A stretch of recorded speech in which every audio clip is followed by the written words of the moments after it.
Bible की आखिरी किताब, जिसे प्रकाशन कहा जाता है, में एक रहस्यमयी प्राणी के बारे में एक कहानी है जिसे जानवर कहा जाता है।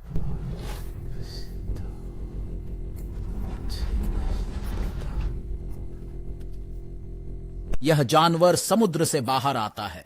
यह जानवर इतना मजबूत और डरावना है कि दुनिया भर के लोग इससे हैरान हैं। वे जानवर का अनुसरण करने लगते हैं, उसे सुनने लगते हैं, अच्छाई और सही बात को याद नहीं रखते। इस जानवर का एक साथी है, एक राक्षस जो पृथ्वी से बाहर आता है। यह राक्षस 2 सींगों वाला है और जानवर का सबसे बड़ा प्रशंसक है और अधिक से अधिक लोगों को जानवर का अनुसरण करने के लिए राजी करके उसकी मदद करता है। यह चालबाजी को भी पसंद करता है। लोगों को यह विश्वास दिलाने के लिए कुछ है कि यह जानवर महान और शक्तिशाली है। द बीस्ट के बारे में सबसे डरावनी बात यह है कि वह सब कुछ के खिलाफ बोलता है जो वास्तव में अच्छा है और भगवान के विरुद्ध खड़ा है।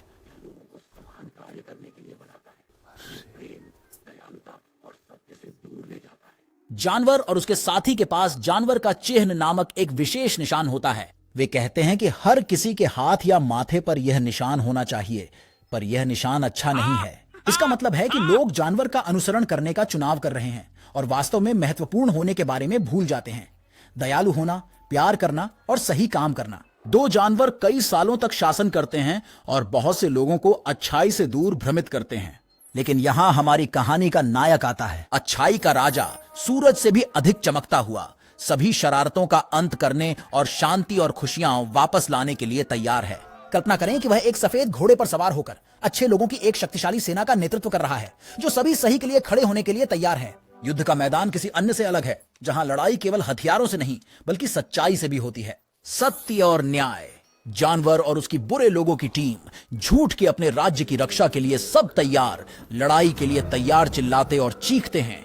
वे अच्छाई के राजा पर अपनी सबसे बुरी चीजें फेंकते हैं। झूठ जैसे आग, भ्रम के तूफान प्रकाश को हराने की कोशिश करते हैं। लेकिन अच्छाई का राजा अकेला नहीं लड़ रहा है, उसके पीछे स्वर्गदूतों की एक सेना खड़ी है। वे जिन्होंने उजाले का साथ चुना, भले ही यह मुश्किल था। चमकदार कवच पहने वे दिखाते हैं कि अच्छाई कितनी मजबूत और प्रेम पूर्ण होती है। जैसे ही लड़ाई शुरू होती है, अच्छाई का राजा एक चुनौती देता है जो गरज की तरह गूंजती है। जानवर और उसके अनुयायी आगे बढ़ते हैं, झूठे आत्मविश्वास से भरा हुआ। लेकिन फिर अपने हाथ की एक आसान लहर से राजा बिजली की एक चमक भेजता है। रोशनियां इतनी तेज कि दिन जैसा लगे, जैसे तेज तलवार से जानवर के झूठ को काट रहे हों। अचानक देवदूत दैवी गरज के साथ वापस लड़ते हैं, राक्षस के दिल पर प्रहार करते हैं।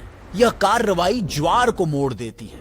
जानवर की सेनाएं अपनी शक्ति और ताकत खोने लगती हैं। आखिर लड़ाई का रुख बदलता है और अब कमजोर पड़ा जानवर और उसके अनुयायी प्रकाश पक्ष द्वारा पकड़ लिए जाते हैं। अब जानवर शक्तिहीन हो गया है। अच्छाई के राजा ने उन्हें अग्नि की झील में फेंकने का आदेश दिया। यह गड्ढा उनकी हार का प्रतीक है और सभी बुराई और नकली चीजों के अंत का संकेत है। जैसे ही जानवरों को झील में फेंका जाता है, उनकी चुनौती भरी दहाड़ें हार की चीखों में बदल जाती हैं। आग उनकी शक्ति को खा जाती है, सुनिश्चित करती है कि वे अब और नुकसान या धोखा नहीं दे सकते। आकाश साफ हो जाता है और एक नई सुबह टूटती है जो अच्छाई पर बुराई, सच पर झूठ की विजय का प्रतीक है।